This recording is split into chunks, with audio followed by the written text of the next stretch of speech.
हमारे ग्रंथ में कहा गया है कि यज्ञ होने से बारिश अच्छी और नियमित होती है। यज्ञ संसार का सबसे बड़ा और श्रेष्ठ कार्य है। यज्ञ आसपास के लोगों का नहीं बल्कि पूरे संसार के कल्याण का मार्ग प्रशस्त करता है। यह बात वैदिक श्री राम कथा के दूसरे दिन राष्ट्रीय कथावाचिका अंजलि आर्य ने कही। कथा का आयोजन सत्य सनातन वैदिक धर्म प्रचार समिति एवं आर्य समाज नागदा की अगुवाई में आर्य गार्डन में किया जा रहा है, जहाँ प्रतिदिन सुबह राष्ट्र रक्षा यज्ञ भी किया जा रहा है, जिसे उड़ीसा के यज्ञाचार्य विश्वामित्र संपन्न करा रहे हैं। कथावाचिका आर्य ने कहा कि भगवान राम का समूचा जीवन यज्ञमय था। महर्षि विश्वामित्र के आश्रम में पहुंचकर उन्होंने असुरों को मारकर यज्ञ की रक्षा की। कार्यक्रम संयोजक कमल आर्य ने बताया कि कथा के तीसरे दिन बुधवार को श्री राम सीता विवाह का प्रसंग होगा, जिसमें श्रद्धालु बाराती बनेंगे। वहीं विवाह की सुंदर व्याख्या भी की जाएगी। प्रतिदिन यज्ञ का आयोजन भी किया जा रहा है, जिसमें पंजीयन कराना होगा। सम्मान कर सके और यदि वो आगे पढ़ना चाहती है तो उसको पढ़ा सके।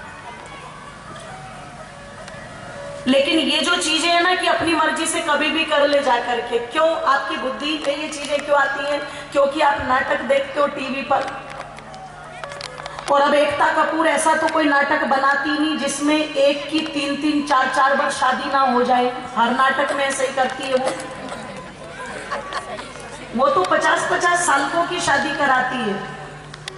तो आज नाटकों को भी फ्रीडम ऑफ स्पीच के नाम पर लोगों को यही चीज मिल रही है, और इन नाटकों ने हमारे घरों को नाटक बना दिया, जिनमें केवल और केवल फैमिली ब्रेकिंग, परिवार तोड़ने की योजना है। मैं कहती हूँ इनको छोड़ो और अपनी संस्कृति को अपनाओ, क्योंकि आपकी संस्कृति फैमिली मेकिंग यानी कि परिवार बनाने की बात करते, परिवार तोड़ने की बात नहीं करते।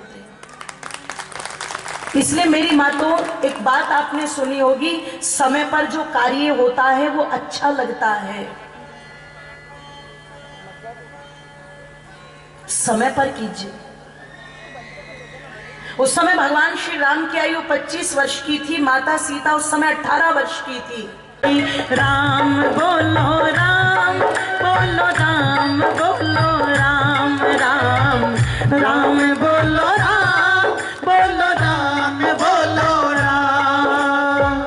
रंगभूमि जवा देखे रूप चकित नर नारी, राम बोलो राम बोलो राम बोलो राम राम राम बोलो राम बोलो राम बोलो राम। हो बोलो राम बोलो राम, हो बोलो राम बोलो राम। गोस्वामी जी लिखते हैं, तात जनक तनिया यह सोई धनुष यज्ञ ही कारण। माता सीता जो महाराज जनक और उनकी पत्नी, जिनको योगिनी भी कहते हैं, सुनैना भी कहते हैं, एक नाम उनका धरणी भी था। और धरणी शब्द से लोगों को यह भी भ्रांति हो गई कि माता सीता जी का जन्म कहां से हुआ था। जी बोलो। अच्छा एक बात बताओ, किसी पैदा हुए बच्चे को धरती में गाड़ दोगे, जीवित रह जाएगा क्या?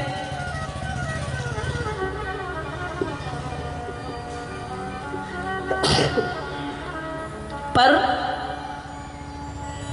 मैंने कहा ना, कोई कुछ भी बता दे हम तुरंत विश्वास कर लेते हैं। एक बार मेरे कहने से बालकांड में जो सप्तदश सर्ग हैं उसको पढ़ना, महर्षि वाल्मीकि, वहां पर बार बार एक वाक्य प्रयोग किया गया है।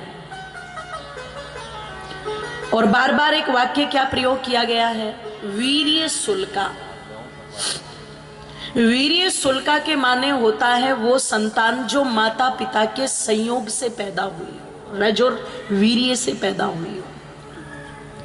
अगर माता सीता का जन्म घड़े से हुआ था तो वहां पर रज और वीर्य की कोई बात ही नहीं है, तो फिर उनको वीर्य शुल्का क्यों कहा गया? मेरी माताओं, महाराज जनक की 2 संतानें थी, एक भगवती माता सीता और दूसरी लक्ष्मण की, जो आगे चलकर के धर्मपत्नी बनी उर्मिला। सगी बहनें थी दोनों। और माता सीता का जन्म कोई घड़े से नहीं हुआ था। अगर इन चीजों में जाओगे तो बहुत भारी पड़ जाएगी इस हिंदू जाति को ये चीजें, क्योंकि कम्युनिस्टों ने हमारा पूरा इतिहास बदल करके रख दिया है।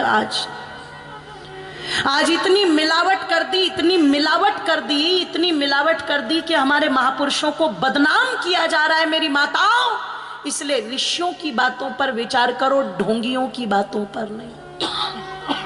माता सीता जनक जी की और उनकी पत्नी सुनैना जी की वास्तविक पुत्री थी, इसलिए उनके जन्म के समय संकल्प लिया गया था।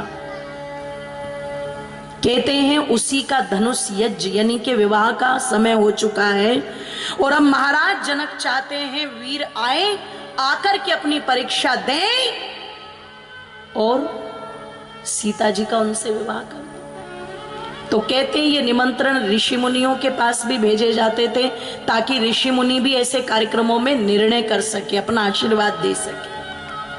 तो मुनि विश्वामित्र के पास जब दूत चल करके आया तो मुनि विश्वामित्र राम से कहते, राम मैं चाहता हूं तुम भी मेरे साथ मिथिला चलो।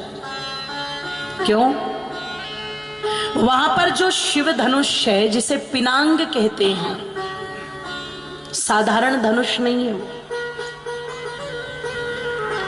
अद्भुत धनुष, उसे हर कोई उठाना तो दूर हिला तक नहीं पाता। मैं चाहता हूं एक बार तुम भी उस धनुष को देखो।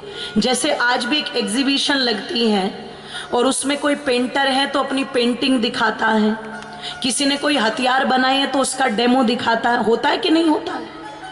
तो मुनि विश्वामित्र कहते मैं चाहता हूं तुम भी उस धनुष को देखो। दोनों भाइयों ने हाथ जोड़ करके कहा जैसी अनुमति, जैसी आज्ञा। मुनि विश्वामित्र के साथ राम और लक्ष्मण दोनों भाई जनकपुरी की ओर चल पड़े। और मेरी माताओं कहते हैं जनकपुरी में चलते चलते जब वो जा रहे थे तो एक जगह पर उनको एक आश्रम दिखाई दिया। आश्रम एक दीख मग माही, खग मृग जीव जंतु तहना। ऐसा आश्रम जो